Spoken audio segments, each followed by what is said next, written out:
Kaç dakika? 5'te başladı. 55 dakika ortak. Saat 5. Saat. Yaklaşık bir saat diyoruz. Ama benim kahvem vardı ama kahvem.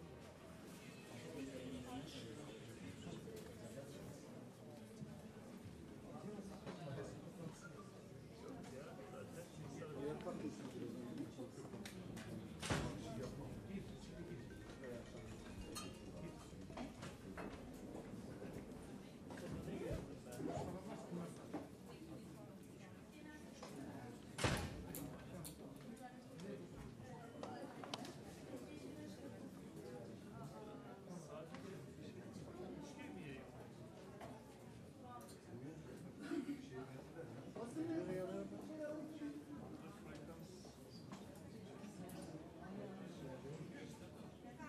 Burada frekans var mı?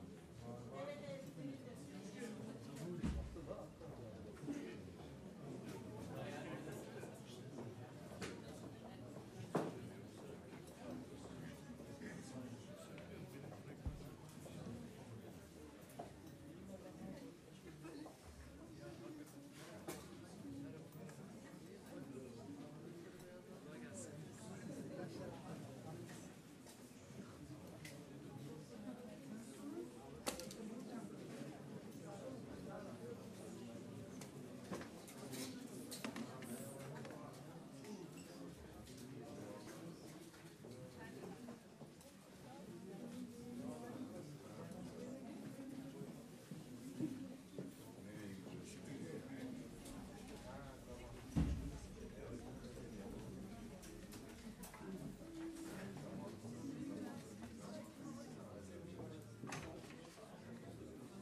Hazır mıyız?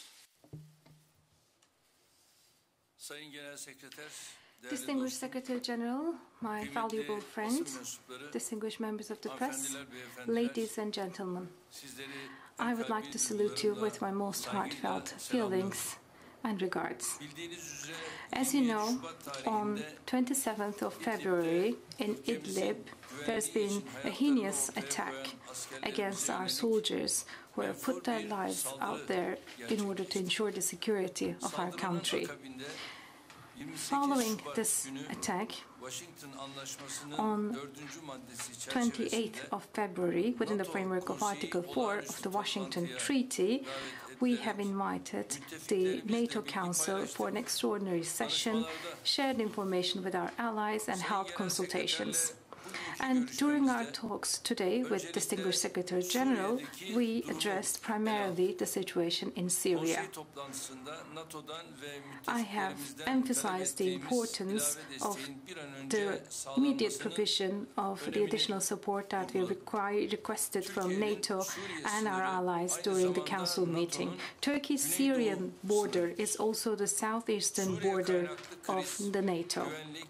The crisis that is originating from Syria is a threat against our region and actually against all of Europe with its security and humanitarian dimensions. No European country has the luxury to remain indifferent to the clashes and the humanitarian tragedy in Syria. We should raise our efforts more than ever regarding the Syria issue. Turkey has been fighting against threats and dangers that are originating from Syria for exactly 9 years. We are the only NATO country that has fought against Daesh man on man and has had martyrs for this purpose. And furthermore, we are hosting 3.7 million Syrian refugees. And we are expecting concrete support from all our allies for this fight that Turkey has been carrying out on its own and with great sacrifices. NATO is in a critical period when it should clearly manifest the alliance solidarity. A significant part of our requests from NATO are relating to full implementation of the measures in support of defending Turkey on the basis of the decisions taken in 2012 and 2015. Distinguished Secretary General said that on this issue work is ongoing in the alliance and that he is personally following up the process. I would like to also conveyed our considerations regarding irregular migration to the Distinguished Secretary General. We will also discuss these issues. Görüşeceğiz. Bir müttefik ve komşu ülkenin düzensiz göç dalgasının müsebbibi olarak Türkiye'yi işaret etmesi akıl ve izan dışıdır. Bu ülkenin mevcut durumu ve Avrupa Birliği'ni de kullanarak kendine haksız kazanımlar elde etmeye çalışmasına izin vermeyeceğimizi Sayın Genel Sekreter'e de özellikle ifade ettim. Değerli dostumla Afganistan'daki barış süreci ile bu ülkedeki NATO mevcudiyetinin geleceği hakkında da görüş alışverişinde bulunduk. Türkiye gelişmelerden bağımsız olarak Afganistanlı kardeşlerinin yanında olmayı sürdürecektir. Değerli basın mensupları, Türkiye NATO'ya, NATO'da Türkiye'nin gücüne güç katıyor. Tabii burada esas olan NATO'nun ülkemizin savunmasına ve terörle mücadelesine katma değer sağlamasıdır. Ayrıca müttefiklerimizin ülkemizle dayanışmalarını ayrım gözetmeden ve siyasi koşullar ileri sürmeden sergilemeleridir. Talep ettiğimiz desteğin daha fazla gecikmeksizin karşılanması bu bakımdan çok önemlidir. Önümüzdeki süreçte gereken adımların atılacağına inanıyor. Sayın Genel Sekreter'e teşekkür ediyorum. President Erdoğan, it's a pleasure to meet with you here today. Turkey is an important and valued ally contributing to our shared security in many different ways. We have just discussed the serious security situation in Syria and the refugee and migrant crisis which this has caused. The ceasefire in Idlib is holding, and we have seen a decrease in violence over the past days. It is important to build on this to ensure protection of civilians and secure access for humanitarian aid. Turkey is the ally most affected by the turmoil and the violence in Syria. No other ally has suffered more from terrorist attacks, and no other ally hosts more refugees. NATO will continue to support Turkey with a range of different measures. This includes defensive missile systems, helping to protect Turkey against threats from Syria. We also support Turkey with air and naval presence. And over the years, NATO has invested more than $5 billion in military facilities in Turkey, including important infrastructure such as naval bases and radar sites. All of this demonstrates NATO's strong commitment to Turkish security. The indiscriminate bombings by the Assad regime and Russia have caused untold human suffering. These attacks have increased the movement of people towards Turkey, which already hosts close to 4 million refugees. We recognize that Turkey is carrying a heavy burden, but Turkey must play its part in finding a longer-term solution to this crisis. I have followed with great concern the events unfolding at the Turkish-Greek border in recent days. The issue of migration and refugee flows is a common challenge that requires common solutions. So I welcome the dialogue between Turkey and the European Union, and I trust that the way forward can be found. NATO will continue to play its part. We are currently deployed in the Aegean Sea to help tackle the refugee and migrant crisis. Allies are also prepared to continue to support Turkey, and we are exploring what more we may be able to do.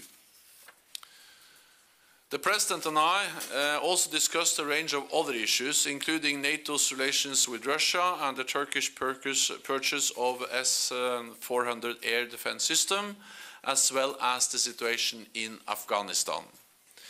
NATO remains a platform for discussion between allies of these and many other issues. So, President Erdoğan, this is why I greatly welcome the opportunity to meet with you again today. So thank you so much. Thank you.